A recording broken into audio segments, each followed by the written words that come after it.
Salut, c'est Aurélien, j'espère que tu as la forme. On se retrouve sur la partie numéro 2 consacrée à Cash Investigation, le sucre, deuxième partie. Comment l'industrie agroalimentaire parvient-elle à rendre les consommateurs dépendants à leurs produits sucrés alors qu'ils savent très bien, que nous savons très bien qu'il faut pourtant consommer avec modération. Tout simplement à cause de l'étiquetage, c'est tout simplement l'étiquetage en fait des produits. C'est vraiment l'étiquetage des produits qui fait en sorte qu'on en consomme encore beaucoup, même si on sait qu'il ne faut plus en consommer. Parce que finalement, déjà d'une part, quand tu prends un produit sucré, eh ben, il faut savoir que c'est aussi beaucoup le marketing en fait qui nous fait acheter alors qu'on sait très bien que c'est mauvais. Ça nous donne envie d'acheter en fait. Ça nous donne vraiment envie d'acheter. Et il faut savoir que les ingrédients sont mis à un endroit où c'est très petit en fait. C'est pour ça qu'on en consomme toujours autant. C'est que il nous brouille le cerveau en fait. C'est-à-dire que voilà, il nous détourne le cerveau. Et en fait, les indications qu'il y a sur... ouais, il nous brouille le cerveau en fait au niveau de l'étiquetage. Il faut savoir qu'au niveau de l'étiquetage, eh ben, ils ont dépensé 1 milliard d'euros pour pouvoir mettre ce système d'étiquetage. Et c'est vraiment l'étiquetage en fait qui nous fait consommer parce que déjà, euh, en fait, ils nous donnent l'impression que leurs produits ne sont pas sucrés avec leur étiquetage. Tu vois? C'est tout simplement ça.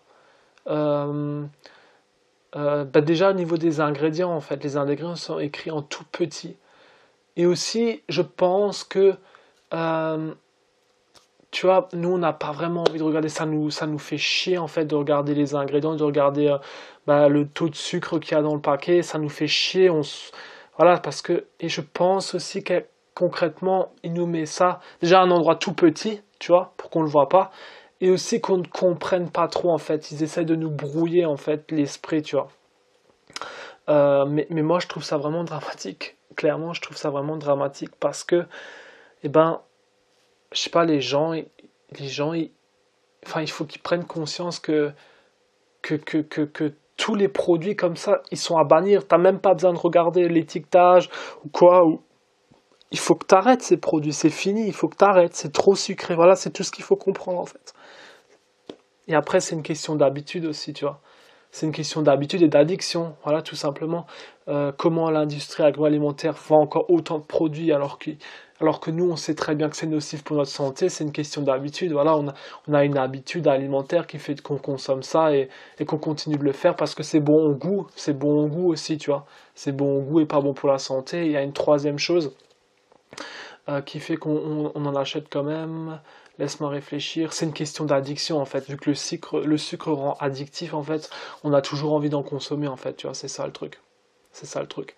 Et en réalité, l'industrie agroalimentaire nous dit quoi? Nous dit que l'obésité c'est de notre faute, c'est de la faute de ceux qui sont obèses et pas de leurs produits en fait.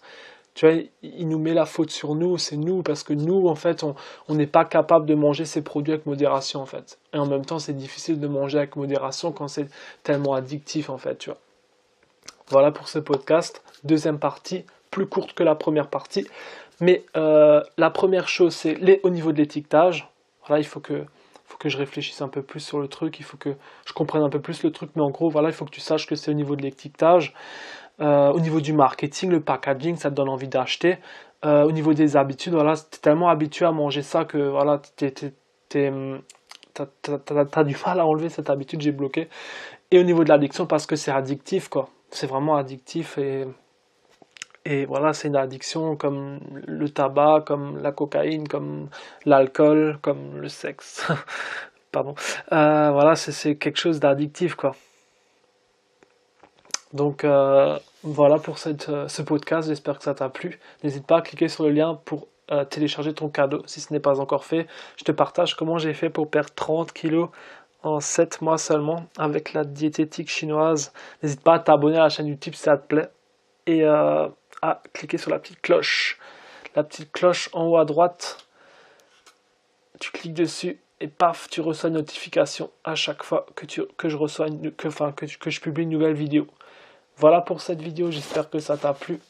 Je te retrouve dans une prochaine vidéo, dans un prochain podcast, dès demain. Ciao, ciao!